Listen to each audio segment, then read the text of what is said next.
Que a paz do nosso Senhor e Salvador Jesus Cristo esteja com todos vós. Estamos de posse das lições bíblicas. Estamos no terceiro trimestre de 2017, lições de adultos. O título da lição é A Razão da Nossa Fé. Assim cremos, assim vivemos. O comentarista dessa lição é o nosso pastor Ezequias Soares, é líder da Assembleia de Deus em Jundiaí, São Paulo. A lição de hoje é a lição 4, 23 de julho de 2017. O Senhor e Salvador Jesus Cristo. O texto áureo. Disse-lhe Jesus: Eu sou o caminho e a verdade e a vida. Ninguém vem ao Pai senão por mim. João, capítulo 14, versículo 6. Verdade prática.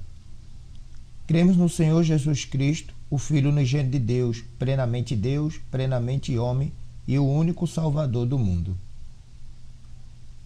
Leitura bíblica em classe se encontra em João, capítulo 1, versículo 1 até o versículo 14, que diz assim: No princípio era o Verbo, e o Verbo estava com Deus, e o Verbo era Deus. Ele estava no princípio com Deus. Todas as coisas foram feitas por ele, e sem ele nada do que foi feito se fez. Nele estava a vida, e a vida era a luz dos homens. E a luz resplandece nas trevas, e as trevas não a compreenderam. Houve um homem enviado de Deus, cujo nome era João. Este veio para testemunho, para que testificasse da luz, para que todos crescem por ele. Não era ele a luz, mas veio para que testificasse da luz. Ali estava a luz verdadeira, que alumia todo homem que vem ao mundo. Estava no mundo, e o mundo foi feito por ele, e o mundo não o conheceu. Veio para o que era seu, e os seus não o receberam. Mas a todos quanto receberam, deu-lhes o poder de serem feitos filhos de Deus, aos que creem no seu nome, os quais não nasceram do sangue, nem da vontade da carne, nem da vontade do varão, mas de Deus. E o Verbo se fez carne e habitou entre nós, e vimos a sua glória, como a glória do unigênito do Pai, cheio de graça e de verdade.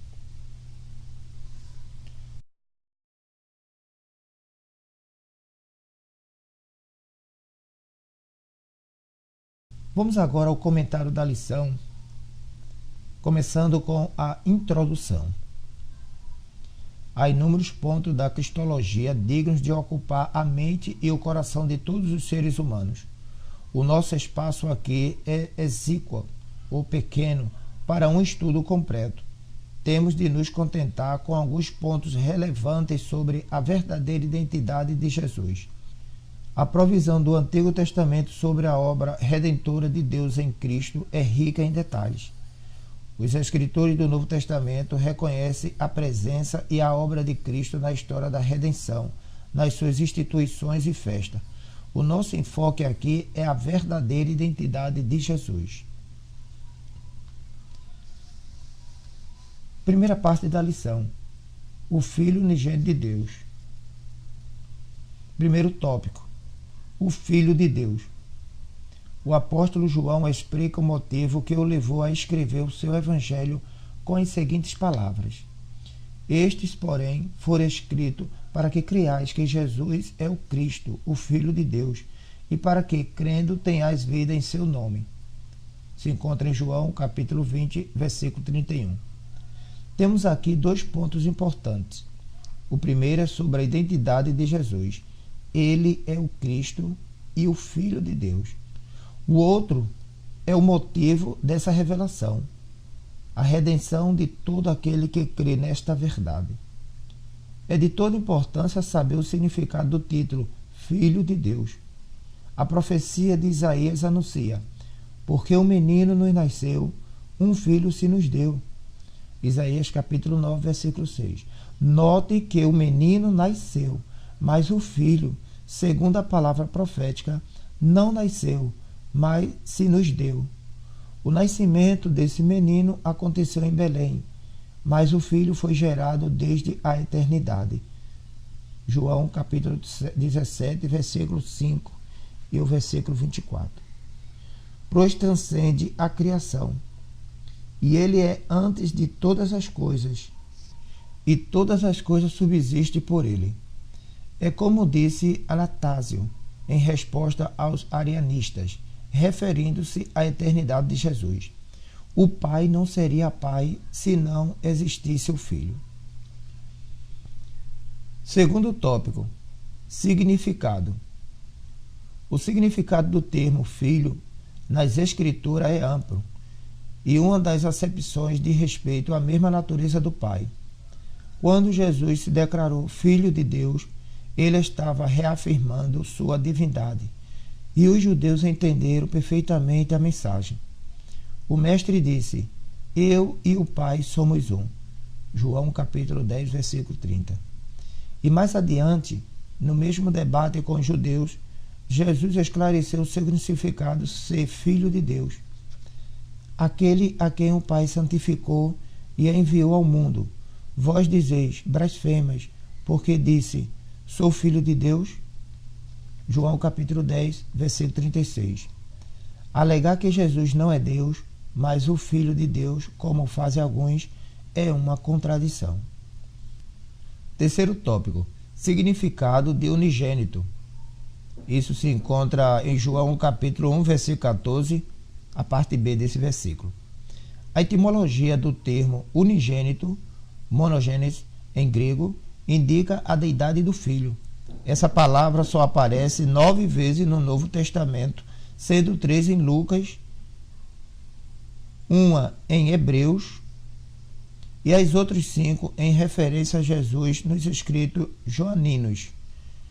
O vocábulo vem de monós, único, e de genes, que nos aparece derivado de genos, raça, tipo, e não necessariamente do verbo genão, gerar. Então, unigênito, quando empregado em relação a Jesus, transmite a ideia de consubstancialidade, é exatamente o que declara o credo niceno, e cremos em um só Senhor Jesus Cristo, Filho de Deus, o unigênito do Pai, que é da substância do Pai, Deus de Deus, luz de luz, verdadeiro Deus de verdadeiro Deus, gerado, não feito, de uma só substância com o Pai. Segunda parte da lição, a deidade do Filho de Deus. Primeiro tópico, o Verbo de Deus, que se encontra em João capítulo 1, versículo 1.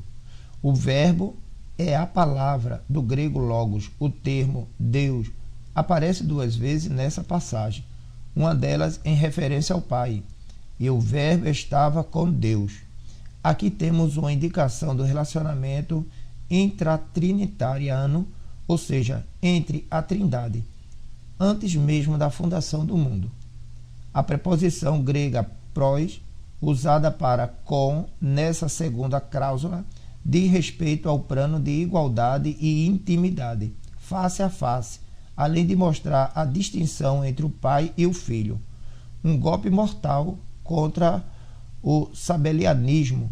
A segunda referência, e o Verbo era Deus, aponta para o Filho. Não se trata de acréscimo de mais um Deus aqui, posto que os apóstolos foi revelado pelo Espírito Santo que o Verbo divino está incluído na essência una e indivisível da deidade, embora seja ele distinto do Pai. Da mesma forma, o apóstolo Paulo transmitiu essa verdade ao dizer que para nós há um só Deus, o Pai, de quem é tudo e para quem nós vivemos, e um só Senhor, Jesus Cristo, pelo qual são todas as coisas e nós por ele. Trata-se do monoteísmo cristão. Segundo tópico, reações à divindade de Jesus. É digno de nota que os apóstolos João e Paulo, como os demais, eram judeus e foram criados no contexto monoteístico. Portanto, não admitem em hipótese alguma outra divindade, senão só e somente só o Deus Javé de Israel. Observemos que, a cada fala do Senhor Jesus a respeito de sua divindade, de sua igualdade com o Pai, o próprio apóstolo João registra a reação dos judeus como protesto. Mesmo assim, esses apóstolos não hesitaram em declarar com ousadia e abertamente a deidade absoluta de Jesus. Terceiro tópico: o relacionamento entre o Pai e o Filho. Os pais da Igreja perceberam também que, além das construções tripartidas do relacionamento intratrinitariano e histórico salvífico revelado nas Escrituras Sagradas, havia ainda as construções bipartidas que identificam a mesma deidade do Pai e no Filho. O Pai e o Filho aparecem no mesmo nível de divindade. Essas expressões bipartida prova que o Pai e o Filho são o mesmo Deus, possuindo a mesma substância, mas são diferentes na forma e na função, não em poder e majestade. Veja o seguinte exemplo: graça e paz de Deus, nosso Pai, e do Senhor Jesus Cristo. Romanos capítulo 1, versículo 7. Os primeiros cristãos não precisavam de explicações adicionais para compreender a divindade de Jesus em declaração como essas. Terceira parte da lição: a humanidade do Filho de Deus. Primeiro tópico: e o Verbo se fez carne. Isso se encontra em João, capítulo 1, versículo 14, a parte A. O prólogo do Evangelho de João começa com a divindade de Jesus e conclui com a sua humanidade. O Senhor Jesus Cristo é o verdadeiro Deus e o verdadeiro homem. A sua divindade está presente na Bíblia inteira, de maneira direta e indireta, nos ensinos e nas obras de Jesus, com tal abundância de detalhe que infelizmente não é possível mencioná-los aqui por absoluta falta de espaço. A encarnação do Verbo significa que Deus assumiu a forma humana. A concepção e o nascimento virginal de Jesus são obra do Espírito Santo. Tal encarnação do Verbo é um mistério.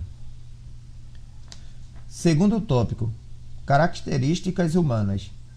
Assim como as Escrituras revelam a deidade absoluta de Jesus, da mesma forma elas ensinam que ele é plenamente homem. Jesus Cristo, homem, como se encontra em 1 Timóteo capítulo 2, versículo 5. Há abundantes e incontestáveis provas de sua humanidade, ou seja, de que ele nasceu, cresceu e viveu entre nós. Seu nascimento é contado com detalhes nos 2 primeiros capítulos de Mateus e de Lucas. Ele cresceu em estatura física e intelectual, se encontra em Lucas capítulo 2, versículo 52, e sentiu fome, sede, sono e cansaço. Terceiro tópico: necessidade da encarnação do Verbo. Jesus foi revestido do corpo humano porque o pecado entrou na humanidade por meio do casal Adão e Eva, seres humanos, e pela justiça de Deus o pecado tinha de ser vencido também por um ser humano. Jesus se fez carne, fez-se homem sujeito ao pecado, embora nunca houvesse pecado, e venceu o pecado como homem. A Bíblia mostra que todo o gênero humano está condenado, que o homem está perdido e debaixo da maldição do pecado. Todos são devedores, por isso ninguém pode pagar a dívida do outro. A Bíblia afirma que somente Deus pode salvar. Isaías capítulo 43, versículo 11. Então, esse mesmo Deus tornou-se homem, trazendo-nos o perdão de nossos pecados e cumprindo ele mesmo a lei que promulgara.